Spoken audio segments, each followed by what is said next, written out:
بسم الله الرحمن الرحیم. چقدر زیبا است. هر یک سوره قرآن با این لفظ آغاز می شود و شروع می شود و وقتی ما و شما هر باری که تلاوت قرآن کردنی می شویم با این لفظ و اسم زیبای الله شروع می کنیم. بسم الله الرحمن الرحیم. و هر روز بنده مؤمن وقت در نماز سوره فاتحه را می خواند، بعد آنه که اولین آیه را تلاوت می کند الحمدلله رب العالمین، سپس می گوید الرحمن الرحیم. پروردگار ما و شما رحمان و رحیم است، بسیار مهربان است و بسیار با شفقت است الله. و با این دو نام زیبا الله سبحانه و تعالی خودش را در قرآن کریم وصف نموده است و کلمه الرحمن در قرآن کریم 57 مراتبه ذکر شده است، اما کلمه الرحیم باشد، اسم زیبای رحیم باشد، در قرآن کریم 114 مراتبه ذکر شده است. حتی الله در قرآن کریم یک سوره نازل نموده است با نام الرحمن. علم القرآن خلق الانسان علمه البیان. الله سبحانه و تعالی در این سوره مبارکه نشانه های خودش را بیان میکند و از بندگانش میپرسد که فبأی آلاء ربکما تکذبان، پس به کدام از این نشانه های الله یعنی پروردگار رحمان شما تکذیب میکنید، آن را دروغ میشمارید؟ هرگز ما یگان نشانه های الله را و یگان بزرگی الله را تکذیب نخواهیم کرد. و این دو نام زیبای الله یعنی الرحمن و الرحیم از کلمه رحمت گرفته شده است که معنایش برای ما و شما معلوم است، رحمت است و مهربانی و شفقت است و لطف است، پر از لطف و مهربانی است. و الله سبحانه و تعالی پیش از آن که تمام مخلوقات را بیافرد الله عرشش را آفریده است.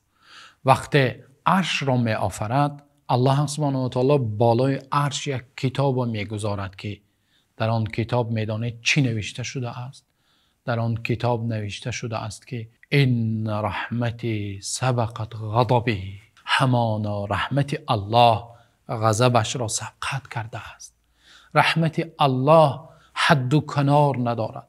رحمت الله بسیار وسیع است، چنانه که الله میفرماید رحمت من پهناتر از تمام چیزها است، پهناتر از زمین و آسمان و از تمام موجودات است. الله سبحانه و تعالی چنانه که در حدیث صحیح پیامبر صلی الله علیه و سلم میفرمایند الله رحمت خود را به 100 قسم تقسیم میکند و از همان 100 قسم یکش را به زمین نازل میکند. با همون یک قسم از رحمت الله ما و شما به همدیگر رحم میکنیم و به همدیگر مهربانی میکنیم. آن مهربانی که در قلب مادر جایگیر شده است از همون رحمت یک قسم از 100 قسم رحمت الله است.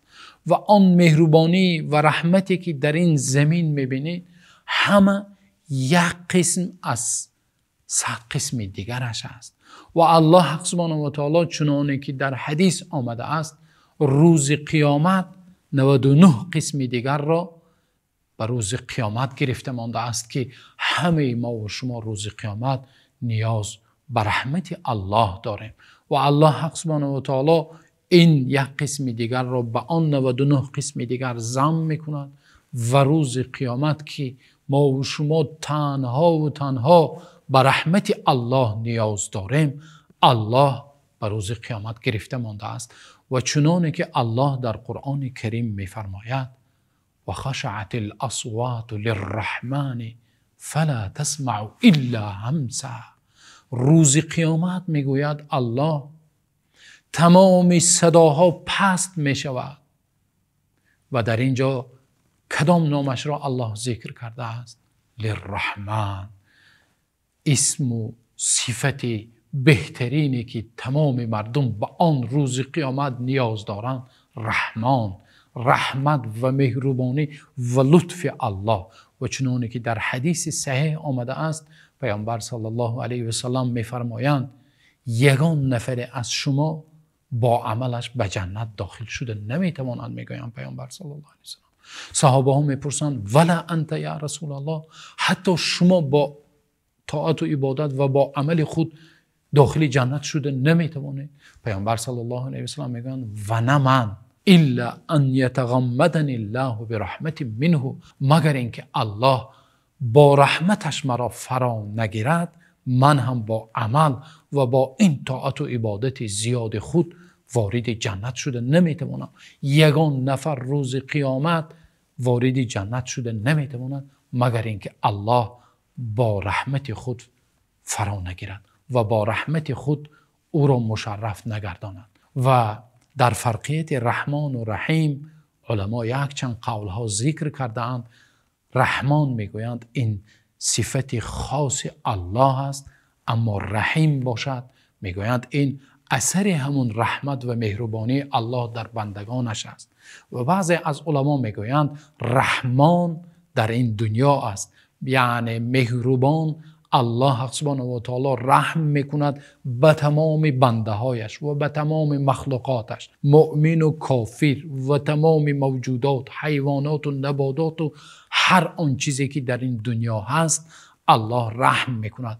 اما رحیم خاص مؤمنان است که الله سبحانه و تعالی روز قیامت بندگان مؤمنش را با آن رحم میکند. بنابراین الله گفته است و کان بالمؤمنین رحیما، و الله به بندگان مؤمنش بسیار رحیم است و بسیار مهربان و با لطف است. دعا کنیم که الله سبحانه و تعالی با رحمت خود ما و شما و گناهان ما و شما و گناهان پدر و مادر ما و شما را مغفرت نماید.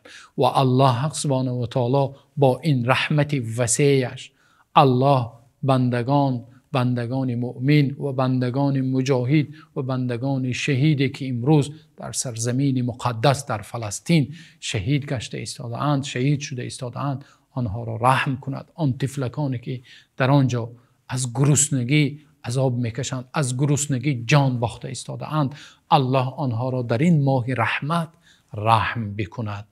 تا نوار آینده الله نگهبانتان باشد.